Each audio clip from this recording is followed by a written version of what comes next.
Hello SRP ദിമല്ലുവിൻ്റെ big boss എപ്പിസോഡിലേക്ക് വീണ്ടും സ്വാഗതം. അപ്പോൾ ഇന്നത്തെ ബിഗ് ബോസ് വിശേഷങ്ങൾ നിങ്ങൾ ഈ തമ്പനയിലിൽ കാണുന്ന ആ ഒരു സംഭവമാണ്. പോടോ മരത്തലയാ കണ്ടില്ലേ, പോടോ മരത്തലയാ. അത് അനീഷിനെ നെവിൻ ഇന്ന് വിളിച്ചതാണ്. ഭയങ്കരമായിട്ട് ഇതിന് അത്രയ്ക്ക് ദേഷ്യം വന്നിട്ട് പോടോ മരത്തല. കാരണം പുള്ളി പറയുന്നതൊന്നും കേൾക്കാൻ അനീഷ് നിൽക്കുന്നില്ല. അപ്പം നെവിൻ സത്യത്തിൽ ആദ്യം വന്നപ്പോഴത്തേക്ക് 2 ദിവസം ഭയങ്കര ഷോക്കായിരുന്നു, ക്യാമറയിൽ കാണാനേ ഇല്ല. അപ്പോൾ വിചാരിച്ചൊരു വേസ്റ്റ് കണ്ടസ്റ്റൻ്റ് ആണെന്ന് വിചാരിച്ചു. പക്ഷേ പുള്ളി ഭയങ്കര എൻ്റർടൈനറായിട്ട് വരുന്നുണ്ട്. ഭയങ്കര സംസാരമാണ് പുള്ളിയുടെ ഒരു സംസാരം, ഒരു ഫെമിനിയൻ ടച്ചുള്ള ഒരു സംസാരമൊക്കെയാണ്. അപ്പം അത് പുള്ളി എന്നെ സമ്മതിച്ച കാര്യമാണ്. അപ്പോൾ ഞാൻ എല്ലാവരിലും ഒരു ഫെമിനിയൻ ടച്ച് ഉണ്ട്, എനിക്കതിൽ കുറച്ച് അധികം ഉണ്ട്, അത്രേ ഉള്ളൂ. ഞാൻ അങ്ങനെയാണ്, പുള്ളി ഒരു സ്റ്റൈലിസ്റ്റാണ്. അപ്പോൾ ആ രീതിയിലൊക്കെ നല്ല സൂപ്പറായിട്ട് ആൾ സംസാരിക്കുന്നുണ്ട്. നല്ലൊരു എൻ്റർടൈനറാണ്, നല്ല ഫണ്ണാണ്.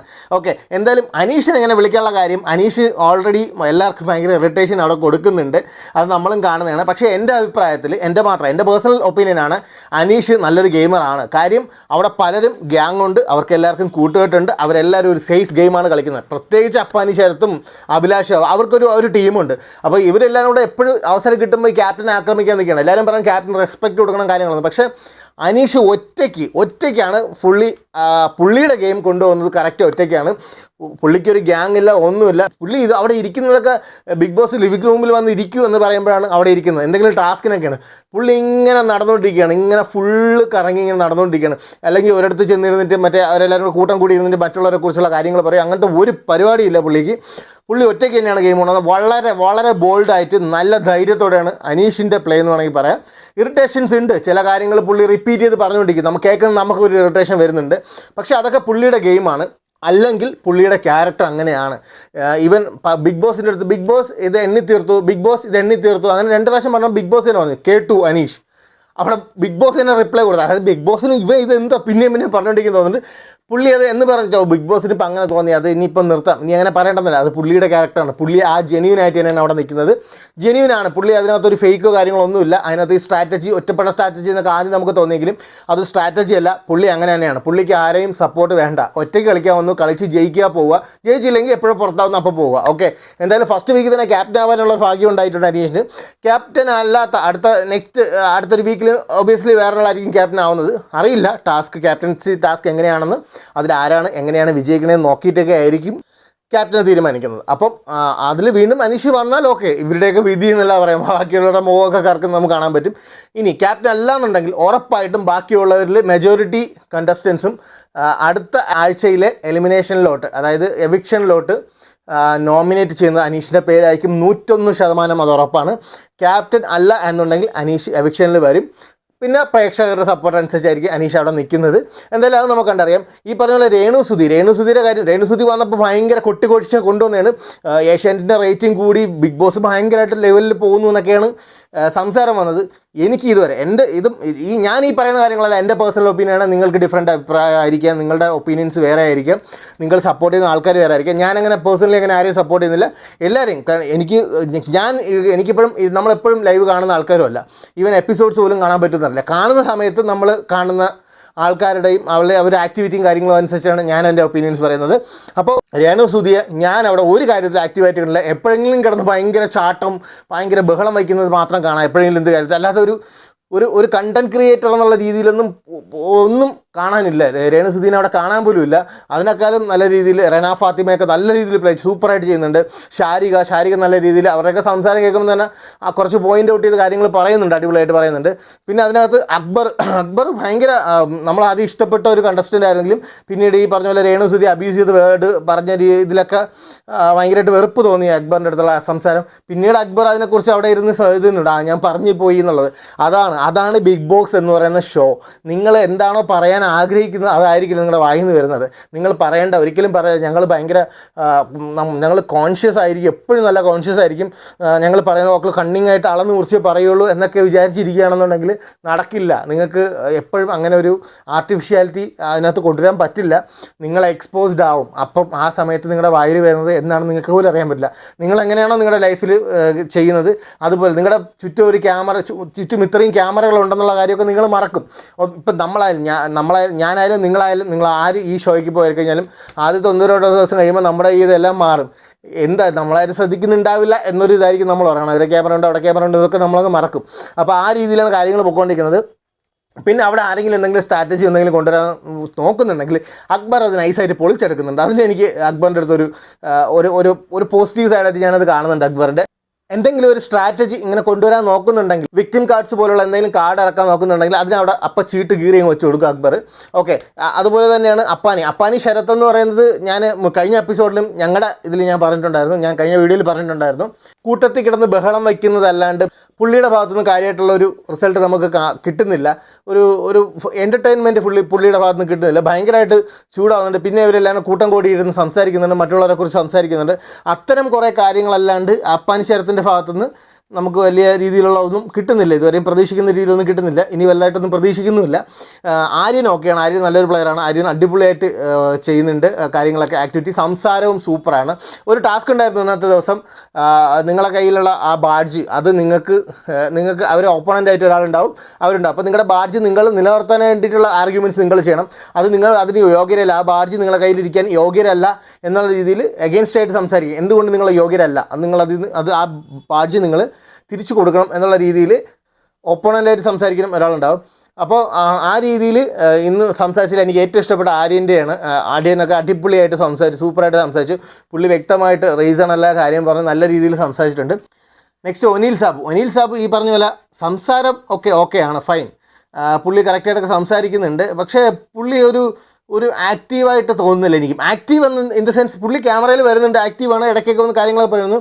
പക്ഷെ നല്ലൊരു ഒരു അടിപിടി, ഒരു വഴക്ക്, അല്ലെങ്കിൽ ഒരു നല്ല രീതിയിലൊരു പെർഫോമൻസ് അവിടെ കിട്ടുന്നില്ല ഒനീൽ സാബുവിൻ്റെ. പുള്ളി എപ്പോഴും ആ കുക്കിംഗ് ഡിപ്പാർട്ട്മെൻറ്റ് ആയതുകൊണ്ട് പുള്ളി ഫുൾ ടൈം ആ കിച്ചണിൽ തന്നെയാണ്, കിച്ചൺ ഡിപ്പാർട്ട്മെൻറ്റിലായതുകൊണ്ട് കിച്ചണിലും കുക്കിങ്ങും, പിന്നെ ഓൾറെഡി പുള്ളി ഷെഫാണ്. അപ്പോൾ അതുകൊണ്ട് കൂടെ ആയിരിക്കാം പുള്ളി പറയുമ്പോഴും ഒരു ആർഗ്യുമെൻറ്റ്സ് പറയുമ്പോഴും ഞാൻ ഇത്രയും പേർക്ക് ഫുഡ് ഉണ്ടാക്കി കൊടുക്കുന്നു എന്നുള്ളതൊക്കെയാണ് പറയുന്നത്. ഫുഡ് ഉണ്ടാക്കാനല്ല ഇവരോട് വന്നിരിക്കുന്ന ബോധം ആദ്യം ഇവർക്ക് ഉണ്ടാവണം. വേറെ ആൾക്കാർക്ക് എൻ്റർടൈൻമെൻ്റ് ആയിട്ടുള്ള കണ്ടൻസ് കൊടുക്കുക എന്നുള്ളതാണ് ഇവരുടെ ഒരു പർപ്പസ്. അത് അവർ ചെയ്യുന്നില്ല. ഓക്കെ, എന്തായാലും ആ രീതിയിലൊക്കെ മുന്നേറുന്നുണ്ട്. ജിസേലിൻ്റെ ഇന്ന് കുറച്ച് പ്രശ്നങ്ങളുണ്ടായി. എന്ന് വെച്ച് കഴിഞ്ഞാൽ ഈ ഡ്രസ്സുമായിട്ട് ബന്ധപ്പെട്ട് അവിടെ നിന്ന് കൊടുത്തതല്ലാതെ വേറെ ഡ്രസ്സുകളൊക്കെ ഉപയോഗിക്കുന്നു പറഞ്ഞിട്ട്, അപ്പോൾ ജിസേലിൻ്റെ ഫുൾ ഡ്രസ്സ് ബിഗ് ബോസ് കൊടുക്കുന്നതല്ലാതെ ഒരു സാധനം പോലും ജിസേലിൻ്റെതായിട്ട് ഉപയോഗിക്കാൻ പാടില്ല, അതെല്ലാം തിരിച്ച് സ്റ്റോർ റൂമിൽ കൊടുക്കാൻ പറഞ്ഞു. അങ്ങനെ ജിസേൽ മൊത്തത്തിൽ ആകെ വിഷമിച്ചിട്ട് ഫുൾ ഐറ്റംസ് അവിടെ റിട്ടേൺ കൊടുത്തിട്ടുണ്ട്. ഇനി അവർ കൊടുക്കുന്ന വസ്ത്രങ്ങളെ ഉപയോഗിക്കാൻ പറ്റുള്ളൂ. ഈ വസ്ത്രങ്ങളുടെ കാര്യം പറയുമ്പോഴത്തേക്കും പലരും അവരെ ഒരേ ഡ്രസ്സിൽ കണ്ട് മടുത്തു എന്നുള്ള കമൻസൊക്കെ ഒത്തിരി വരുന്നുണ്ട്. അതെ, നമ്മളും കണ്ട് മടുത്തു. അനീഷിനെയൊക്കെ നീലയിൽ വെള്ളപ്പുള്ളിയുള്ള സാധനമായിട്ട് നമ്മൾ വന്നപ്പോൾ പോലും കാണുവാണ്. അപ്പോൾ അവരുടെ ഡ്രസ്സ് കൊടുക്കുക, അത് എന്താണ് ആ ഒരു സ്ട്രാറ്റജി, എന്താണ് ഏഴിൻ്റെ പണിയെന്ന് പറഞ്ഞാൽ ഇതൊരു ഏഴിൻ്റെ പണിയല്ല, ഒരു വൃത്തിയുടെ പണിയാണ്. അവരുടെ ഡ്രസ്സും കാര്യങ്ങളൊക്കെ കൊടുക്കുക, എങ്കിൽ നമുക്ക് അവരെ കുറച്ച് ഫ്രഷായിട്ട് കാണാൻ പറ്റുള്ളൂ. പിന്നെ ഇതിനകത്ത് പറയാനുള്ള കാര്യം എന്ന് പറഞ്ഞു കഴിഞ്ഞാൽ ഷാനവാസ് നല്ല രീതിയിൽ എക്സ്പോസ്ഡ് ആയിട്ടുണ്ട് ബിഗ് ബോസിനകത്ത്. പുള്ളിയുടെ ക്യാരക്ടറൊക്കെ നല്ല രീതിയിൽ മാറുന്നുണ്ട്. പുള്ളി വളരെ ദേഷ്യപ്പെടുന്നു എന്ന് വെച്ചാൽ പുള്ളി പറയുന്ന കാര്യത്തിൽ ന്യായം ഇല്ലെങ്കിൽ പോലും അത് ന്യായീകരിക്കാനായിട്ട് കഷ്ടപ്പെട്ട് ശ്രമിക്കുന്നുണ്ട്. അവിടെ ഞാൻ അക്ബറിൻ്റെ ഒരു ക്വാളിറ്റി കാണുന്നത്, അക്ബർ ചില സമയത്ത് ഇവരുടെയൊക്കെ ഫ്രണ്ട്ഷിപ്പായിട്ട് നിൽക്കുന്നുണ്ട്, കൂടെ നിൽക്കുന്നുണ്ടെങ്കിൽ പോലും അവരുടെ ഭാഗത്ത് ഒരു മിസ്റ്റേക്കോ എന്തെങ്കിലും വന്നു കഴിഞ്ഞാൽ അക്ബർ ചൂണ്ടിക്കാണിച്ചെടുത്ത് സംസാരിക്കും. അവിടെ പുള്ളി ആരെയും സപ്പോർട്ട് ചെയ്യാൻ നിൽക്കുന്നില്ല. അക്ബറിന് ആ ഒരു ബോധമുണ്ട്, ഞങ്ങളിവിടെ കോമ്പറ്റീഷന് വേണ്ടിയിട്ടാണ് വന്നിരിക്കുന്നത്. അപ്പം എതിരെ നിൽക്കുന്നത് ഇപ്പം എൻ്റെ സുഹൃത്തായിരിക്കും, പക്ഷേ അൾട്ടിമേറ്റ്ലി അവരെൻ്റെ എതിരാളിയാണ്. ആരായാലും എൻ്റെ എതിരാളിയാണ്. ഞാനിവിടെ ജയിക്കാൻ അവിടെ ഒറ്റയ്ക്കാണ് മത്സരിക്കുന്നത്. ആദില നൂറ എന്ന് പറയുന്ന അവർ രണ്ടുപേരാണ്, പക്ഷേ അവരും ഒരു ടീമാണ്, ഒരു കണ്ടസ്റ്റൻ്റാണ്. അപ്പോൾ അങ്ങനെ നോക്കുമ്പോൾ എല്ലാവരും ഒറ്റയ്ക്കാണ് മത്സരിക്കുന്നത്. അപ്പോൾ അവിടെ ഒരാളെയും സപ്പോർട്ട് ചെയ്തിട്ട് കാര്യമില്ല. നമുക്കറിയാം കഴിഞ്ഞ മുന്നത്തെ സീസണിൽ അഖിൽ മാരാർ, ഷിജു എന്ന് പറയുമ്പോഴത്തേക്കും അവർ ഏറ്റവും അധികം ചങ്ക്സ് ആയിട്ട് നിന്നവരാണ്. അപ്പോൾ എപ്പോഴും ഷിജുവിന് വിജയിക്കണമെന്നുള്ള ഒരു താല്പര്യമൊന്നും മനസ്സിലാകത്ത് വന്നിട്ട് നമുക്ക് കണ്ടിട്ടില്ല. പുള്ളി എപ്പോഴും മാരാറിന് സപ്പോർട്ട് ചെയ്താണ് നിന്നത്. മാരാർ കപ്പടിക്കണമെന്നുള്ള ആഗ്രഹത്തോടെ ആ ഒരു രീതിയിലാണ് അവസാനമൊക്കെ ആയപ്പോഴത്തേക്കും. അവസാനമല്ല, ഏകദേശം ലാസ്റ്റ് കുറേ എപ്പിസോഡുകളായിട്ട് അവർ അങ്ങനെയാണ്, അത്രയും ഡീപ്പായിട്ട് ഇൻറ്റിമേറ്റ് ആയിട്ട് അങ്ങനെ പുള്ളിയെ സപ്പോർട്ട് ചെയ്ത് പുള്ളിയെ ബാക്കപ്പ് ചെയ്ത് നിന്നൊരു പ്ലെയർ ആയിരുന്നു ഷിജു. പുള്ളിയും ടോപ്പ് 5 വന്നൊരു പ്ലെയർ കൂടിയാണ്. പക്ഷേ ഇവിടെ ഇപ്പം തുടക്കമായതുകൊണ്ട് നമുക്കൊന്നും പറയാൻ പറ്റില്ല. ഇനി അങ്ങോട്ടുള്ള എപ്പിസോഡുകൾ കാണുമ്പോഴേ അറിയാൻ പറ്റുള്ളൂ എങ്ങനെയാണ് കാര്യങ്ങളെന്നൊക്കെ. അപ്പോൾ അങ്ങനെ ഒരു രീതിയിൽ സപ്പോർട്ട് ചെയ്ത് ആരും നിൽക്കുന്നില്ല. എല്ലാവരും അവരവന് വേണ്ടിയിട്ടാണെന്നുള്ള രീതിയിൽ തന്നെ നിൽക്കുന്നുണ്ട്. നല്ല ഗെയിമാണ്. പിന്നെ ഈ പറഞ്ഞ പോലെ ബഹളം, ടാസ്ക് വായിക്കുന്ന സമയത്തൊക്കെ ബഹളം എന്ന് പറഞ്ഞു കഴിഞ്ഞാൽ ഒരു നിവർത്തിയില്ലാത്ത ബഹളമാണ്. ഒരുമാതിരി ഞാൻ പറഞ്ഞില്ലേ, ഇപ്പം കഴിഞ്ഞ വീഡിയോയിൽ ഞാൻ പറഞ്ഞിട്ടുണ്ടായിരുന്നു ബിഗ് ബോസ് കുറച്ചുകൂടെ സ്ട്രിക്റ്റ് ആവണമെന്നുണ്ട്. അപ്പോൾ ഇന്ന് കുറച്ചുകൂടെ സ്ട്രിക്റ്റ് ആയിട്ടുണ്ട് ബിഗ് ബോസ്. നമ്മൾ പറഞ്ഞുകൊണ്ടല്ല, മൊത്തത്തിൽ അവർക്ക് കാണാൻ പറ്റുമല്ലോ ഹോട്ട്സ്റ്റാറിൽ വരുന്ന കമൻറ്റും കാര്യങ്ങളൊക്കെ. അപ്പം ബിഗ് ബോസ് സ്ട്രിക്റ്റ് ആവണം, അല്ലെങ്കിൽ പിന്നെ എല്ലാത്തിനും മറുപടിയും കൊടുത്തുകൊണ്ട് നിന്നിട്ട് ആകെ ഒരു തണുപ്പം മട്ടായിരുന്നു. അപ്പോൾ കുറച്ചൊക്കെ സ്ട്രിക്റ്റ് ആയിട്ടുണ്ട്. കാരണം അല്ലെന്നുണ്ടെങ്കിൽ ഇവർ ഭയങ്കരമായിട്ട് ബഹളം വയ്പ്പും ഒരു ചന്ത ബഹളമാണ് അതിനകത്ത് മൊത്തത്തിൽ. ഈ മെയിൽ കണ്ടസ്റ്റൻസ് ആയാലും ഫീമെയിൽ കണ്ടസ്റ്റൻസ് ആയാലും എല്ലാവരും കൂടെ ഒന്നിച്ചുള്ള പരിപാടിയാണ്. അപ്പോൾ അവിടെ ഒരു ഭയങ്കര ഒരു ബഹളവും കാര്യങ്ങളൊക്കെയാണ് നടക്കുന്നത്. പിന്നെ ഇതിനകത്ത് നമ്മൾ ശ്രദ്ധിക്കേണ്ട കുറച്ച് വ്യക്തികളെന്ന് പറഞ്ഞു കഴിഞ്ഞാൽ നെവിൻ്റെ കാര്യം നേരത്തെ ഞാൻ പറഞ്ഞു. നെവിൻ ഓൾറെഡി ഒരു എൻ്റർടൈനറായിട്ട് മാറിക്കൊണ്ടിരിക്കുകയാണ്. ഭയങ്കര രസകരമായിട്ടുള്ള കമൻസൊക്കെയാണ് പറയുന്നത്. പിന്നെ നെവിൻ ആരെയും അങ്ങനെ ഒരു പേഴ്സണൽ ഗ്രഡ്ജ് എന്തെങ്കിലും ഉണ്ടായി തന്നെ അതൊന്നും മൈൻഡിൽ വെച്ചേക്കുന്നില്ല. എന്തെങ്കിലും പുള്ളി ഒരു വലിയൊരു ഫൈറ്റും പറയുന്നുണ്ട്. പുള്ളി പറയുമ്പോൾ നമുക്കൊരു ദേഷ്യമാണെന്ന് തോന്നുന്നില്ല. പുള്ളി എത്ര ദേഷ്യപ്പെട്ട് പറഞ്ഞാലും നമുക്കൊരു ദേഷ്യമാണെന്ന് ഫീൽ ചെയ്യുന്നില്ല. എനിവേ കൊള്ളാം, നല്ല രീതിയിൽ തന്നെയാണ് കളിക്കുന്നത്, പോകുന്നുണ്ട്, ഗെയിംസൊക്കെ ഉഷാറാകുന്നുണ്ട്. പിന്നെ അതുപോലെ ശാരീരികയും നല്ല രീതിയിലൊക്കെ സംസാരം കാര്യങ്ങളൊക്കെ വരുന്നുണ്ട്. ഗെയിംസ് കുറച്ചുകൂടെയൊക്കെ നല്ല ഗെയിംസും ടാസ്കുകളൊക്കെ വരുമ്പോഴേ നമുക്ക് അറിയാൻ പറ്റുള്ളൂ. പിന്നെ നമ്മളും എപ്പോഴും നമുക്ക് ഈ വരുന്ന ടാസ്കും കാര്യങ്ങളൊന്നും കാണാൻ പറ്റിയെന്ന് വരില്ല. അപ്പോൾ ഇതിനകത്ത് ഞാൻ ഈ പറയുന്നതിനൊക്കെ നല്ല രീതിയിൽ പെർഫോം ചെയ്യുന്ന വേറെ പലരും ഉണ്ടാവും. ഞാൻ മിസ് ചെയ്തതായിരിക്കും, ഞാൻ കാണാൻ ഇട്ടുപോയതായിരിക്കും. ഓക്കെ, പിന്നെ പറയുമ്പോൾ ബിൻസി ആർ ജെ ബിൻസിയിലോട്ട് വരുമ്പോഴത്തേക്കും അവർ 4 പേരാണ്. ആർ ജെ ബിൻസി, ശൈത്യ, ജിസേൽ, ഷാനവാസ്. ഇവരാണ് ഇപ്പം നൈറ്റ് ടാസ്കിൽ വീടിന് പുറത്ത് കിടന്നുറങ്ങുക എന്നുള്ള ആ ഒരു ഇതിൽ പെട്ടേക്കുന്ന ഇവർ 4 പേരാണ്. അപ്പോൾ അവർക്കിടയിൽ ഇന്ന് ഭയങ്കര പൊട്ടിത്തെറികൾ ഉണ്ടായിട്ടുണ്ട്. അപ്പോൾ ഇന്ന് ഈവനിങ് ഇന്ന് രാത്രിയിലത്തെ ലൈവ് കാണുമ്പോൾ നമുക്കറിയാൻ പറ്റും അതെങ്ങനെയാണ് ഇന്ന് രാത്രി വരെ ബാധിക്കുന്നത്. അവിടെ ഷാനവാസ് ഉറങ്ങിക്കോളൂ, ഞങ്ങൾ നോക്കിക്കോളാം, ഇവരാരെങ്കിലും പൊക്കിയെടുത്തുകൊണ്ട് അവിടെ കൊണ്ട് വയ്ക്കണോ, ഞങ്ങൾ നോക്കിക്കോളാം എന്നൊക്കെ പറഞ്ഞിട്ട് ഇവരൊരു അണ്ടർസ്റ്റാൻഡിങ്ങിലാണ് പൊക്കോണ്ടിരിക്കുന്നത്. പക്ഷേ ഇന്ന് അതെല്ലാം അങ്ങോട്ട് കൊണ്ട് പ്രശ്നമായിട്ടുണ്ട്. ഷാനവാസ് കഴിഞ്ഞ ദിവസം അക്ബർ അനുവിനെ എടി എന്ന് വിളിച്ചപ്പോഴത്തേക്കും അതിനെ ഭയങ്കരമായിട്ട് എതിർത്തിട്ട് നിന്ന ആളാണ്. എടിയിൽ നിന്ന് വിളിക്കാൻ പാടില്ല എന്ന് അക്ബറിനോട് പറഞ്ഞു. അപ്പോൾ അവൻ പറഞ്ഞു താൻ പോടോ ഞാൻ വിളിക്കും, നീ പോടി എന്ന് പറഞ്ഞിട്ട് പോയാണ് അക്ബർ പോയത്. അപ്പോൾ അങ്ങനെ പറഞ്ഞ ഷാനവാസ് ഇന്ന് ബിൻസി നിർത്തടി എന്നുള്ള രീതിയിൽ സംസാരിച്ചു.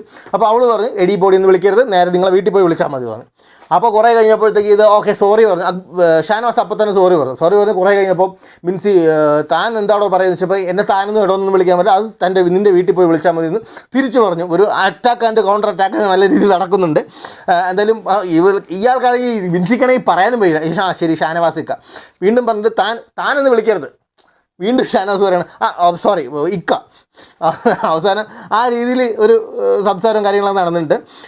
അനുമോള് ആക്റ്റീവൊക്കെ ആണ്, നല്ല ഇതിലൊക്കെ നിൽക്കുന്നുണ്ട്. പിന്നെ ഒരു വലിയൊരു കണ്ടൻറ്റും കാര്യങ്ങളൊന്നും ഇതുവരെ വന്നിട്ടില്ല, വലുതായിട്ടൊന്നും വരുന്നുണ്ട്, ഇടയ്ക്കിടയ്ക്കൊക്കെ വരുന്നുണ്ട്. പക്ഷേ ഒരു നല്ലൊരു നമുക്കൊരു ഇത് കിട്ടുന്നില്ല.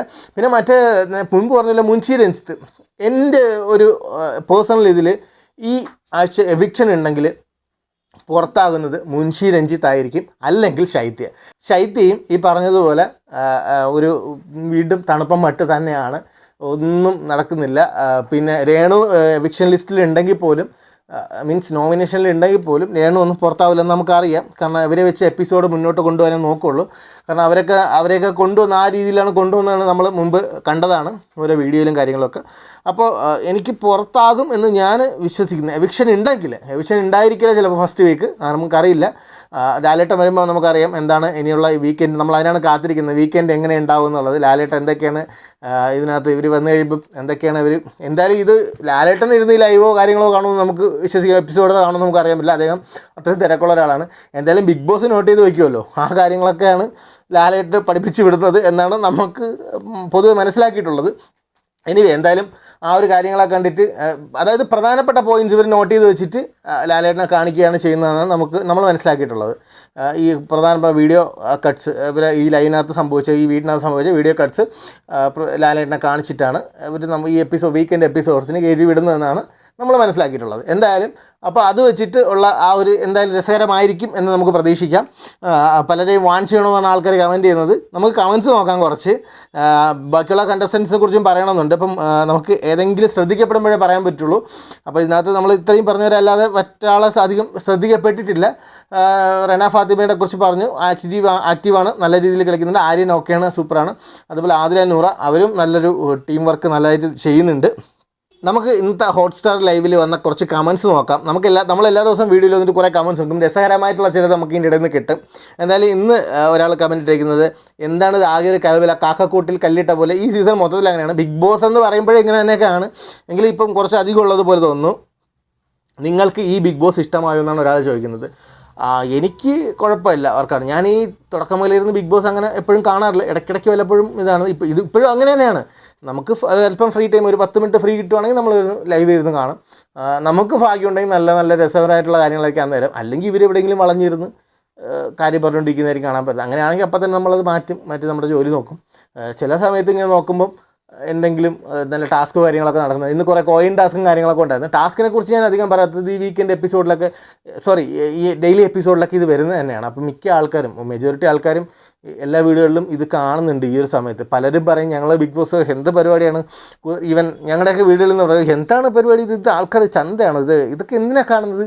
നമ്മൾ ചിലപ്പം വീട്ടിലൊക്കെ ഫോൺ വിളിക്കുമ്പോഴത്തേക്ക് ഇവരെ കാണുമല്ലെന്ന് പറയണമെങ്കിലും ഒരാൾ ചിലപ്പോൾ കാണാൻ ഇഷ്ടമില്ലാത്ത 1-2 പേരുണ്ടായിരിക്കും, പക്ഷേ എന്നാലും ഇഷ്ടമുള്ളവരും ഉണ്ടായിരിക്കും. പിന്നെ ആ പരിപാടി ഓട്ടോമാറ്റിക്കലി നമ്മളെ വീടുകളിൽ അത് ഓൺ ആവും. ആ ഒരു സമയം അപ്പോൾ 9:30 ആകുമ്പോൾ ആ ഒരു എപ്പിസോഡ് ഓൺ ആവും. അതങ്ങനെയാണ്. നമ്മൾ ഇപ്പോൾ ഇഷ്ടമില്ലെന്ന് പറയുമെങ്കിലും വീട്ടിലൊക്കെ ഫോൺ വിളിക്കുന്ന സമയത്തൊക്കെ കേൾക്കുന്നത് ഒന്നിച്ചൊരു 100 ദിനങ്ങൾ വാഴ എന്നൊക്കെ പാട്ടൊക്കെ അവിടെ കേൾക്കാം. അപ്പോൾ അങ്ങനെയാണ്. അപ്പോൾ എല്ലാവരും കാണുന്നതാണ്, ഓൾമോസ്റ്റ് എല്ലാവരും കാണുന്നതാണ് മലയാളികൾ. അപ്പോൾ നമ്മളിങ്ങനെ ടാസ്കിനെ കുറിച്ചൊന്നും പ്രത്യേകിച്ച് പറയേണ്ടതില്ല. ടാസ്കൊക്കെയാണ് എപ്പിസോഡ്സിൽ കാണിക്കുന്നത്. അല്ലാതെ സംഭവിക്കുന്ന കാര്യങ്ങളൊക്കെയാണ് നമ്മളിങ്ങനെ ഡിസ്കസ് ചെയ്യുന്നത്.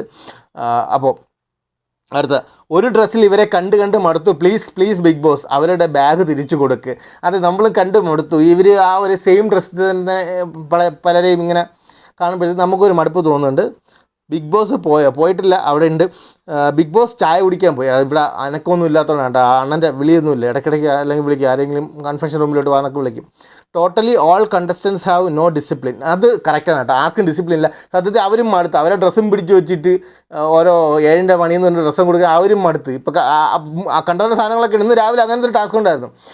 അനീഷിനെ വിളിച്ച് വരുത്തിയിട്ട് ഒരു സ്കെയിലും കൊടുത്തിട്ട് നിർത്തി. എന്നിട്ട് പറഞ്ഞ് നിങ്ങൾ അനീഷ് ഒരു ലുക്കൊക്കെ വേണ്ടേ, ഇതിനെന്ത് ഇൻസ്പെക്ഷൻ നിൽക്കുമല്ലേ, ആ സ്കെയിൽ കയ്യിൽ വെച്ചോളൂ എന്ന് പറഞ്ഞിട്ടൊക്കെ സ്കെയിലൊക്കെ കൊടുത്തിട്ട് ഓരോരുത്തരെയും വിളിച്ച് അവരവരുടേതല്ലാത്തതായിട്ടുള്ള എന്തെങ്കിലും വസ്തുക്കളോ ആഭരണങ്ങളോ അല്ലെങ്കിൽ ഡ്രസ്സോ അവർ ഉപയോഗിച്ചിട്ടുണ്ടെങ്കിൽ കണ്ടുപിടിക്കണമെന്ന്. അപ്പോൾ ആദ്യം ഓരോരുത്തരായിട്ട് വന്നു. അപ്പോൾ ഇവരൊക്കാരും ഞങ്ങൾ ഉപയോഗിച്ചിട്ടില്ല എന്ന് പറയുന്നുണ്ട്. ഓക്കെ, അടുത്തത് ആരെ വിളിച്ച്, നമ്മുടെ ഡോക്ടർ ബിന്നി. ഡോക്ടറെ വിളിച്ചപ്പോഴത്തേക്കും ഡോക്ടർ വന്നിട്ട് പറഞ്ഞ് കണ്ടുപിടിച്ചോ, ഞാൻ ഉപയോഗിച്ചിട്ടുണ്ടെങ്കിൽ കണ്ടുപിടിച്ചോ എന്ന് പറഞ്ഞിട്ട് പുള്ളിക്കാരൻ അനീഷ് എങ്ങനെ കണ്ടുപിടിക്കും. അനീഷ് പറഞ്ഞു ഞാനും അങ്ങനെ കണ്ടുപിടിക്കില്ല, എനിക്കങ്ങനെ നിങ്ങളുടെ അടുത്ത് ടച്ച് ചെയ്യാനുള്ള അനുവാദമില്ല, അതുപോലെ എനിക്ക് ഡിസ്റ്റൻസിൽ നിൽക്കാൻ പറ്റും, എനിക്ക് നിങ്ങൾ പറയണം. എനിക്ക് പറയാൻ സൗകര്യമില്ല എന്ന് പറഞ്ഞു. അങ്ങനെ ഒരു രസകരമായിട്ടുള്ള സംഭവം ഉണ്ട്. അനുമോൾ പറഞ്ഞു ഞാൻ വേറെ സ്പ്രേ ഉപയോഗിച്ചെന്ന് പറഞ്ഞു. അതുപോലെ ഷാനവാസിനോട് ചോദിച്ചു. ഷാനവാസ് പറഞ്ഞു ഞാൻ ഉപയോഗിച്ചിട്ടുണ്ട്, നിങ്ങളാണെങ്കിൽ കണ്ടുപിടിക്കുന്നത് പറഞ്ഞു. അങ്ങനെ കുറച്ച് രസകരമായിട്ടുള്ള കാര്യങ്ങൾ. അതായത് ഇവർ ബാക്കിയുള്ള സാധനങ്ങൾ വരെ ഉപയോഗിക്കാൻ തുടങ്ങി. അവരാരും മോഷ്ടിച്ചൊന്നും ഉപയോഗിക്കണമല്ല, വേറെ ചോദിച്ചിട്ട് എടുക്കുന്നതായിരിക്കും. പക്ഷേ അവർക്ക് സ്വന്തം സാധനങ്ങൾ കിട്ടാതായതുകൊണ്ടാണ്. എനിവേ അങ്ങനെയൊക്കെയാണ് കാര്യങ്ങൾ. അടുത്തത് missing season 4 and 5. Season 4 and 5 ഒക്കെ അടിപൊളിയായിരുന്നു, നല്ല സൂപ്പറായിരുന്നു. പക്ഷേ അതിലോട്ടൊക്കെ നമ്മൾ വരുന്നതേ ഉള്ളൂ. നമ്മളിന്ന് 4-ാം ദിവസം ആവുന്നേ ഉള്ളൂ. അതിനിടയ്ക്ക് കിടന്ന് നമ്മൾ ഇത്രയും സീസൺ മിസ് ചെയ്യുന്നതെന്ന് പറഞ്ഞില്ല. ഈ സീസൺ 4 ഉം 5 വരുമ്പോൾ വരുന്ന ആൾക്കാരെയൊക്കെ നിങ്ങൾക്ക് ആർക്കും ആദ്യം അറിയായിരുന്നു. കുറച്ച് ഫെമിലിയർ ഫേസ് ഉണ്ടാവും, സീരിയൽ ആക്ട്രസോ സിനിമ ആക്ടേഴ്സോ അല്ലെങ്കിൽ മറ്റെന്തെങ്കിലും പരിപാടികളിൽ ഓൺലൈനിലൊക്കെ നിൽക്കുന്ന ആൾക്കാരെയൊക്കെ അറിയായിരിക്കും. അറിഞ്ഞുകൂടാത്ത എത്ര പേര്. ഇപ്പോൾ ഇതിൽ തന്നെ ഈ വന്ന ആൾക്കാരിൽ പലരെയും ഞാൻ ആദ്യമായിട്ടാണ് കാണുന്നത്. ഇത് വരുമ്പോഴത്തേക്കും അനീഷിനെ എനിക്ക് മുന്നേ അറിയാം. അല്ലാതെ ഞാൻ പറഞ്ഞിട്ടുണ്ട്, പുള്ളിക്കാരൻ്റെ പുസ്തകമൊക്കെ എഴുതിയിട്ടുണ്ട്, ആ പുസ്തകം എൻ്റെ കയ്യിലുണ്ട്. അപ്പോൾ ആ രീതിയിൽ എനിക്ക് അനീഷിനെ പരിചയമുണ്ട്. അല്ലാതെ കോമൺ ആയതുകൊണ്ട് പലർക്കും അറിയില്ലായിരിക്കും. പിന്നെ പുള്ളി മറ്റേ സെൽമി ദി ആൻസർ എന്ന പ്രോഗ്രാമിലൊക്കെ പങ്കെടുത്തിട്ടുള്ള ആൾ കൂടിയാണ് അനീഷ്. അപ്പോൾ ആ രീതിയിൽ കുറച്ച് പേർക്ക് അറിയായിരിക്കും. അല്ലാതെ ഇപ്പം വരുമ്പോഴത്തേക്ക് ഈ പറഞ്ഞ പോലെ ജിസേലൊക്കെ ഞാൻ ആദ്യമായിട്ട് കാണുന്നതാണ്, അറിയില്ല. ഇപ്പം പക്ഷേ നമുക്ക് ജിസേൽ എന്ന് പറഞ്ഞാൽ അറിയാൻ പറ്റും. ഇനി സീസൺ കഴിഞ്ഞാൽ അടുത്ത വർഷം പറഞ്ഞാൽ ജിസേൽ എന്ന് പറഞ്ഞാൽ നമുക്കറിയാൻ പറ്റും. ജിസേൽ ആദ്യമായിട്ട് കാണുന്നതാണ്. അതുപോലെ ഇതിൽ അറിഞ്ഞുകൂടാത്തവരെ പറയാൻ അറിയാവുന്നവരെ കുറച്ച് പേരെ പറഞ്ഞായിരിക്കും എളുപ്പം. അപ്പാനി ശരത്തിനെ അറിയായിരുന്നു. ഓക്കെ, RJ ബിൻസിന്ന് എനിക്കറിയില്ല, ഞാൻ കണ്ടിട്ടുകൂടിയില്ല, കേട്ടിട്ടുമില്ല. പിന്നെ അതുപോലെ തന്നെ അറിയാവുന്ന ആൾക്കാരെന്ന് പറയുമ്പോഴത്തേക്കും രുദ്രനായിട്ട് അഭിനയിച്ചത് കൊണ്ട് ഷാനവാസിനെ അറിയായിരുന്നു. അക്ബർ നമ്മുടെ സ്റ്റാർ സിംഗർ പരിപാടിയിലുണ്ടായിരുന്നത് കൊണ്ട് അക്ബറിനെ അറിയായിരുന്നു. അതുപോലെ രേണു സുധി ഇപ്പം റീസെൻ്റായിട്ട് എല്ലാവർക്കും എല്ലാവരും കാണുന്നുണ്ട്. കാരണം ഫോൺ തുറന്ന ഇതൊക്കെ ഉള്ളൂ കാണാൻ. ഏതൊക്കെ ചാനൽ സ്കിപ്പ് ചെയ്ത് വിട്ടാലും ഇത് വരും, ഇതിങ്ങനെ വന്നുകൊണ്ടിരിക്കും. അപ്പം രേണു സുധിയെ അറിയായിരുന്നു. പിന്നെ അതുപോലെ മുൻഷി രഞ്ജിത്ത്, പുള്ളിയെ കണ്ടിട്ടുണ്ട് ഇതുപോലെയുള്ള സീരിയലിലും ഇതുപോലെയൊക്കെ ഉള്ള പരിപാടികളിൽ TV തന്നെ കണ്ടിട്ടുള്ളത് കൊണ്ട് മുൻഷി രഞ്ജിത്തിനെ അറിയായിരുന്നു. ശാരികനെ അറിയായിരുന്നു, ആങ്കർ ആയതുകൊണ്ട്. ആദില നൂറയൊക്കെ ഞാൻ കണ്ടിട്ട് എനിക്ക് ഫെമിലിയർ ഫേസ് ഇങ്ങനെ ഒരു സോഷ്യൽ മീഡിയസിലൊക്കെ ഉണ്ടെന്നറിയാം. പക്ഷേ ഞാനങ്ങനെ കണ്ടിട്ടില്ല, ആദ്യമായിട്ടൊക്കെയാണ് കാണുന്നത്. കേട്ടിട്ടൊക്കെ ഉണ്ട് തോന്നുന്നു, ഇവിടെ ആദിലാനൂറാന്നൊക്കെ വേറെ ആൾക്കാരൊക്കെ പറഞ്ഞിങ്ങനെ കേട്ടിട്ടുണ്ട്, അത്ര അല്ലാതെ കണ്ടിട്ടില്ല. അതുപോലെ തന്നെ ഈ പറഞ്ഞ പോലെ ഡോക്ടർ ബിന്നി, അതൊക്കെ സീരിയൽ ആക്ട്രസ്സാണ്, പക്ഷേ എനിക്കറിയില്ല, ഞാൻ കണ്ടിട്ടില്ല. അങ്ങനെ അപ്പോൾ നമുക്ക് അറിയാത്ത പല ആൾക്കാരുണ്ട്, ഒരുപാട് പേര്. ഈ പറഞ്ഞ നെവിൻ, ആര്യനൊക്കെ സിനിമാ നടനാണെന്ന് പറയുന്നുണ്ട്. അടുത്ത ദുൽഖർ സൽമാനായിട്ടുള്ള ഏതോ മൂവി റിലീസാകാൻ പോകുന്നുണ്ടെന്ന് പറയുന്നുണ്ട്, നമുക്കറിയില്ല, കണ്ടിട്ടില്ല. അപ്പോൾ ഇനി നമുക്ക് ഇവരെയൊക്കെ അറിയാം. അപ്പം ഇവർ പറഞ്ഞ സീസൺ 4, 5 മിസ്സിംഗ് എന്ന് പറയുമ്പോൾ കുറച്ച് കഴിയുമ്പോൾ ഇവർ മിസ് ചെയ്യുന്നത് സീസൺ 7 ആയിരിക്കും. കാരണം ആ രീതിയിൽ പൊയ്ക്കൊണ്ടിരിക്കുകയാണ്. നമ്മൾ വരും ദിവസങ്ങളിൽ വളരെ മികച്ച രീതിയിൽ ഇത് മുന്നോട്ട് പോകുമെന്ന് തന്നെ പ്രതീക്ഷിക്കാം. എന്തായാലും എൻ്റർടൈൻമെൻറ്റ് ഷോ ആയി വരുന്നുണ്ട്, കുഴപ്പമില്ല. ബിഗ് ബോസ് ഭയങ്കര സ്ലോ ആണ്, അത് സ്ലോ ആണ്. പലതും ലൈവ് നമ്മൾ കാണുമ്പോൾ നമുക്ക് അങ്ങനെ പറ്റും, സ്ലോ ആണ്. നമ്മൾ എപ്പിസോഡ് കാണുന്ന രീതിയിൽ ലൈവ് കാണാതിരുന്ന് കഴിഞ്ഞാൽ മടുത്തു പോകും. ചിലപ്പോൾ നമുക്ക് നേരത്തെ പറഞ്ഞത് നമുക്ക് ലക്കോ ഉണ്ടെങ്കിൽ, നമുക്ക് ഭാഗ്യം ഉണ്ടെങ്കിൽ ആ സമയത്ത് നല്ല ടാസ്കുകളോ അല്ലെങ്കിൽ നല്ല പൊരിഞ്ഞ അടിയെ കാണാൻ പറ്റും. ഇതൊക്കെ കാണാൻ തന്നെയാണല്ലോ ഇത് ഈ ഷോ തന്നെ വെച്ചേക്കുന്നത്. ശരത്ത് സൂപ്പർന്ന് ഒരഭിപ്രായമില്ല, ശരത്ത് ഒന്നും സൂപ്പറല്ല, ശരത്തൊക്കെ ചുമ്മാ ഇതാണ്. എൻ്റെ ഒപ്പീനിയനിൽ ശരത്ത് വേസ്റ്റാണ്. അടുത്ത ആ രഞ്ജിത്ത് വെറുതെ ബ്ലാ ബ്ലാ ബ്ലാ, കറക്റ്റ്. പുള്ളി ഇങ്ങനെ എന്തെങ്കിലും ഭയങ്കര ബാസൊക്കെ ഇട്ടിട്ട് ഒരു എന്താ പറയുക, കുറച്ച് സാഹിത്യപരമായിട്ട് സംസാരിക്കും, സാഹിത്യപരമായിട്ടല്ല, ആ രീതിയിൽ സംസാരിക്കും പോലെ ഒരു അച്ചടി ഭാഷയിൽ ഇങ്ങനെ ഓരോ കാര്യങ്ങളിങ്ങനെ പറയുന്നതല്ലാണ്ട് പുള്ളിക്കൊണ്ട് അവിടെ വലിയൊരു ഇമ്പാക്റ്റ് ഒന്നും ഉണ്ടാക്കാൻ പറ്റുന്നില്ല. വീക്കെൻഡിൽ ലാലേട്ടൻ ഒരു കലക്കും, നമ്മൾ അതിനാണ് പ്രതീക്ഷിക്കുന്നത്. വീക്കെൻഡിൽ ലാലേട്ടൻ വന്ന് എന്ത് കലക്കാൻ പോകുന്നത്. അക്ബർ കളിക്കുന്നുണ്ട്, അക്ബർ ഇപ്പോൾ നല്ല രീതിയിൽ കളിക്കുന്നുണ്ട്. അക്ബർ സർവൈവ് ചെയ്യും, അവിടെ സർവൈവ് ചെയ്യുന്നവരിൽ ഒരാൾ അക്ബർ ആയിരിക്കും, അതുറപ്പാണ്. അടുത്ത ലൈവ് കഴിഞ്ഞില്ല, 24 hours ലൈവ് എപ്പോഴാണ് കഴിയുന്നത്, ലൈവ് കഴിഞ്ഞാന്ന്. ലൈവ് ഡിഫേർഡ് ലൈവാണ് എന്ന് വെച്ചാൽ നിങ്ങൾ ഇപ്പം നടക്കുന്ന, നമ്മൾ ക്രിക്കറ്റ് കളി കാണുമ്പോൾ ഇപ്പം നടക്കുന്ന സംഭവമല്ല കണ്ടുകൊണ്ടിരിക്കുന്നത്, ഡിഫേർഡ് ലൈവാണ്. അങ്ങനെ അവർക്ക് ഇപ്പോൾ ഇവർ പറയുന്ന പലരും ചിലവർക്ക് മ്യൂട്ട് ചെയ്യേണ്ടതായിട്ട് വരും, അങ്ങനെയൊക്കെ നമ്മളെ പ്രേക്ഷകരിലേക്ക് എത്തിക്കാൻ പറ്റുള്ളൂ. അതുകൊണ്ട് ഇത് ഡിഫേർഡ് ലൈവാണ്, കുറച്ച് ഡിഫറൻസ് ഉണ്ടാവും ടൈം, അത്രേ ഉള്ളൂ. ലാലേട്ടൻ എന്തൊക്കെ കേൾക്കണം, ഷെട്ടി കേസ് തൊട്ട് ഷഡ്ഡി കേസ്, അത് ജിസയിലും അനിമോളും ആയിട്ടുള്ളതൊക്കെ തമ്മിൽ ഇഷ്യൂ ആയിരുന്നു ഈ ഒരു സംഭവം. അത് ഭയങ്കര രസകരമായിട്ടുള്ള സംഭവം ആയിരുന്നല്ല. ഇനി എന്തൊക്കെ കേൾക്കണം, പുള്ളിയൊക്കെ വന്നിട്ട് ഈ ഷഡ്ഡി കേസൊക്കെ പറഞ്ഞു, പക്ഷെ നാട്ട കേസ് തന്നെ കാണാം, എന്തായാലും കണ്ടറിയാം. ശരത്ത് പ്ലാൻഡ് ശരത്ത് ഒന്നും പ്ലാൻ ചെയ്തിട്ടില്ല ബ്രോ. ശരത്തിന് എനിക്ക് ഇഷ്ടമല്ല, ശരത്തിനെയൊക്കെ ഭയങ്കര ഇഷ്ടമുള്ള ഒരാളാണ്, സിനിമാ നടൻ ആ രീതിയിലേക്ക് ശരത്ത്. പക്ഷേ ശരത്തിൻ്റെ ഒരു ഇത് ഇഷ്ടമാകുന്നില്ല, ശരത്ത് ഇങ്ങനെ അല്ല ഒരു പ്ലേ എന്ന് പറഞ്ഞാൽ. അടുത്ത അക്ബറിൻ്റെ വെറും ചീപ്പ് ഗെയിമാണ്. അക്ബർ ചീപ്പായിട്ട് സംസാരിക്കുന്നുണ്ട്, പക്ഷേ അക്ബർ അവിടെ സർവൈവ് ചെയ്യാൻ വേണ്ടിയിട്ടുള്ള എല്ലാ വഴികളും നോക്കുന്നുമുണ്ട്. വെയിറ്റിംഗ് ഫോർ ലാലേട്ടൻ, അതെ നമ്മളും വെയിറ്റ് ചെയ്യുന്നതാണ്. ഈ പരദൂഷണം കമ്മിറ്റി മാറ്റുന്നു, അവിടെ ഒരു ടീമുണ്ട് പരദൂഷണത്തിന് വേണ്ടിയിട്ട്, ഒരു ടീമല്ല പല ടീമുകളായിട്ട് തിരിഞ്ഞാണ് ഒരു പരദൂഷണം. ഷാനവാസിനെ ആണല്ലോ നോക്കി വെച്ചേക്കുന്നത്, അറിയില്ല. ലാലേട്ടൻ ആണെന്ന് കാണാൻ വെയിറ്റിങ്. അതെ, ഹേ ഗൂയിസ് ആരായിട്ടേക്കുന്നത്, ഹേ ഗൂയിസ് നേരത്തെ. സത്യത്തിൽ ലൈവ് കണ്ടവർക്ക് അറിയാം, ബിൻസി ആൻഡ് ഷൈത്യ ഈ ഗ്രൂപ്പിൽ പെട്ടു ഷാനവാസിനെ ചതിക്കാൻ നോക്കിയത്. അത് അറിയില്ല, ഞാനത് ലൈവ് കണ്ടില്ല. അങ്ങനെ സംഭവം എന്തോ ഉണ്ടായെന്ന് പറഞ്ഞാൽ രാത്രി ഇവർ ഉറങ്ങിക്കിടന്നപ്പം ബെഡ് എടുത്തുകൊണ്ട് പോകാനായിട്ട്, അതായത് ഈ ഉറങ്ങിക്കിടക്കുന്ന ആളിനെ ബെഡോടുകൂടി പൊക്കിയെടുത്ത് അവർ ഉണരുന്നതിന് മുമ്പ് തൊട്ടപ്പുറത്ത് തന്നെ മാർക്ക് ചെയ്തിരിക്കണം, വലിയ ഡിസ്റ്റൻസ് ഒന്നുമില്ല, അവിടെ കൊണ്ടുവച്ചാൽ അവരത് പുറത്താവും, എവിക്റ്റ് ആവും, ഷോയിൽ നിന്ന് തന്നെ പുറത്താവുമെന്നാണ് ബിഗ് ബോസിൻ്റെ റൂള്. അപ്പം അങ്ങനെ എന്തോ സംഭവം ഇന്നലെ രാത്രി സംഭവിച്ചിട്ടുണ്ട്. നമുക്കത് ഇന്ന് ചിലപ്പോൾ കാണാൻ പറ്റുമോ എന്നറിയില്ല, എന്തായാലും നോക്കാം. ശരത്ത് മാനിപ്പുലേഷൻ, അതെ മാനിപ്പുലേഷൻ ഉണ്ട് പുള്ളിക്ക്. അനീഷ് ബാഡ് ക്യാപ്റ്റൻ എന്ന് പറഞ്ഞ രീതിയിൽ അനീഷിനെ ക്യാപ്റ്റൻ രീതിയിൽ ആരും അവിടെ കണ്ടിട്ടില്ല, പരിഗണിക്കുന്നില്ല ക്യാപ്റ്റൻസി. പക്ഷേ അനീഷ് ഞാൻ ക്യാപ്റ്റനാണ്, ഞാനാണ് രാജാവ് എന്ന രീതിയിൽ തന്നെയാണ് അവിടെ നിൽക്കുന്നത്. പുള്ളി സ്റ്റബേൺ ആയിട്ട് നിൽക്കുന്നുണ്ട്. പുള്ളി പറയുന്ന കാര്യങ്ങൾ, ഞാൻ നേരത്തെ പറഞ്ഞ പുള്ളി ഒറ്റയ്ക്ക് പുള്ളി പറയുന്ന കാര്യങ്ങൾ ഉറച്ച് നിൽക്കുന്നുണ്ട്. അത് നമ്മളിൽ പലർക്കും ഇറിറ്റേഷൻ ഉണ്ടാക്കുന്നുണ്ട്, കണ്ടുകൊണ്ടിരിക്കുന്ന നമുക്കും അതുപോലെ തന്നെ കൂടെ ഉള്ളവർക്കും. ഞാൻ പറഞ്ഞില്ല, ആ ഗ്രൂപ്പിലെ 19 കണ്ടസ്റ്റൻസിൽ 18 പേരും അനീഷിനെ അഗെയിൻസ്റ്റ് ആയിരിക്കും മോസ്റ്റ്ലി. ഞാനങ്ങനെ പ്രതീക്ഷിക്കുന്നു, 90% അങ്ങനെ തന്നെ ആയിരിക്കും. അല്ലാതെ ഇഷ്ടമുള്ളവരോടൊന്നും അറിയില്ല, ഇഷ്ടമുള്ളവരും കാണും. പക്ഷേ അടുത്തൊരു ക്യാപ്റ്റൻസി കഴിഞ്ഞിട്ട് നോമിനേഷൻ വരുമ്പോൾ അനീഷ് ഉറപ്പായിട്ടും എലിമിനേഷൻ ലിസ്റ്റിൽ വരും എന്നുള്ളൊരു ഉറപ്പാണ്. പക്ഷേ പുള്ളി അറിയാം, ബിഗ് ബോസിന് അറിയാം പുള്ളിക്ക് എത്രത്തോളം കണ്ടൻറ്റ് പുള്ളി അവിടെ കൊടുക്കുന്നുണ്ടെന്നതനുസരിച്ച് പുള്ളി അവിടെ സർവൈവ് ചെയ്യും എന്ന് തന്നെ നമുക്ക് പ്രതീക്ഷിക്കാം. അടുത്ത ഇവർ എന്താ ഗെയിം കളിക്കാനല്ലേ വന്നേ? അതെ, ഗെയിം കളിക്കാനാണ്, ഗെയിമൊക്കെ കിട്ടുമ്പോൾ അവർ കളിക്കുന്നുണ്ടല്ലോ. അടുത്ത പരദൂഷണം കേൾക്കാൻ പറ്റുന്നില്ല എന്ന്, മൈക്ക് നേരെ വയ്ക്കാത്തതുകൊണ്ടായിരിക്കും. ഹായ് ഗെയ്സ്, ഞാൻ അയക്കുന്ന മെസ്സേജ് നിങ്ങൾ കാണുന്നുണ്ട്, ഒരു റിപ്ലൈ തരാമോ? ആരെങ്കിലും കാണുന്നുണ്ടെങ്കിൽ ഇതൊന്ന് അയക്കണേ പ്ലീസ്. ഓക്കെ, എന്തായാലും ഇപ്പോൾ അങ്ങനെ പാവം കഷ്ടപ്പെട്ട് ചോദിക്കണല്ലേ, നമുക്ക് കാണുന്നുണ്ടെന്ന് ഒരു റിപ്ലൈ ഇട്ട് കൊടുക്കാം. ഓക്കെ, ശരി. റിപ്ലൈ ഇട്ടിട്ടുണ്ട്, കാണുന്നുണ്ട്. ഇനി വീണ്ടും ആ മെസ്സേജ് ചോദിക്കുകയാണെങ്കിൽ അപ്പോൾ നമ്മൾ അയക്കുന്നവർ കണ്ടില്ലെന്ന് അർത്ഥം. Aneesh is better than Akbar and Sharath വെറുപ്പിക്കുക. അനീഷ് ബെറ്റർ ആണ് തീർച്ചയായിട്ടും. അനീഷ് ഇതുപോലെ ഒരു ഗ്യാങ്ങിലൊന്നും കൂടിയിരുന്നിട്ട് ഒരു പ്ലാൻ ചെയ്ത ഒരു പരിപാടിയൊന്നും ഇല്ല. അനീഷ് മൈൻഡ് വെച്ച് പുള്ളി എന്താണ് നെക്സ്റ്റ് ചെയ്യണമെന്ന് അനീഷ് നല്ല രീതിയിൽ തിങ്ക് ചെയ്ത് കളിക്കുന്ന ഒരു പ്ലെയറാണ്. അനീഷിൻ്റെ ഒരു സംസാര രീതി കൊണ്ടും അല്ലെങ്കിൽ ഈ റെപ്പറ്റീറ്റീവായിട്ട് കാര്യങ്ങൾ ഇങ്ങനെ പറഞ്ഞുകൊണ്ടിരിക്കുന്നതുകൊണ്ടായിരിക്കും നമുക്ക് ആർക്കും അല്ലെങ്കിൽ അവിടെ ഉള്ളവർക്കും അനീഷിനെ ഇഷ്ടപ്പെടാത്തത്. അനീഷ് നല്ല രീതിയിലാണ്. ആദ്യം നമ്മൾ വിചാരിച്ച അനീഷ് ഒരു ഒറ്റപ്പെടൽ സ്ട്രാറ്റജിയാണ്, ആരെങ്കിലും കൂട്ടുകൂടാതെ നിൽക്കുന്നത്. പക്ഷേ അങ്ങനെയല്ല. ബിഗ് ബോസ് പുള്ളിക്ക് വരുമ്പോൾ തന്നെ പുള്ളിക്കറിയാം ഇതൊരു ഷോയാണ്, ഇതിൽ വരുന്ന എല്ലാവരും തുല്യരാണ്. അവിടെ വലിപ്പച്ചെറുപ്പമില്ല, അവിടെ കോമണറെന്നോ അല്ലെങ്കിൽ സെലിബ്രിറ്റി എന്നോ അങ്ങനെയുള്ള ഒരു സംഭവം അവിടെ ഇല്ലയെന്ന് അനീഷ് മൈൻഡിൽ ഫിക്സ് ചെയ്ത് വെച്ചിട്ടാണ് വന്നത്. അപ്പോൾ അനീഷ് ഞാൻ ഇവിടെ ജയിക്കാൻ വന്നവനാണ്, ഞാൻ കളിച്ചുകൊണ്ടിരിക്കും, ഇത് ഈ ബാക്കി 18 പേര് എൻ്റെ എതിരാളികളാണെന്നുള്ള രീതി ആ ഒരു കൺസെപ്റ്റ് മൈൻഡിൽ വച്ചിട്ട് തന്നെയാണ് അനീഷ് കളിക്കുന്നത്. എന്തായാലും അനീഷിൻ്റെ ഗെയിമിനെ എത്രത്തോളം കുറ്റം പറഞ്ഞാലും എൻ്റെ ഒരു ഇതിൽ അനീഷ് അവിടെ സർവൈവ് ചെയ്യുന്നതന്നെയാണ്. നമുക്ക് നോക്കാം എത്രത്തോളം കാര്യങ്ങൾ എത്രത്തോളം ഇതിൽ പോകുമെന്നും അടുത്ത വരും എപ്പിസോഡുകൾ എത്രത്തോളം രസകരമായിരിക്കുമെന്നും നോക്കാം. ലാലേട്ടൻ വരുന്ന ആ വീക്കെൻഡ് എപ്പിസോഡുകൾക്ക് വേണ്ടിയിട്ട് നമ്മൾ എല്ലാവരും നിങ്ങളെപ്പോലെ തന്നെ ഞാനും വെയിറ്റിങ്ങിലാണ്. അപ്പം വരും ദിവസങ്ങളിൽ നമ്മൾ കാണുന്ന ലൈവിൽ കാണുന്ന രസകരമായിട്ടുള്ള കാര്യങ്ങൾ ഉറപ്പായിട്ട് നിങ്ങളായിട്ട് ഷെയർ ചെയ്യുന്നതായിരിക്കും. അപ്പോൾ നിങ്ങൾക്ക് ഇഷ്ടപ്പെടുകയാണെങ്കിൽ സപ്പോർട്ട് ചെയ്യുക. അപ്പോൾ നമുക്ക് അടുത്ത ഒരു എപ്പിസോഡുമായിട്ട് വീണ്ടും കാണാം. ബൈ.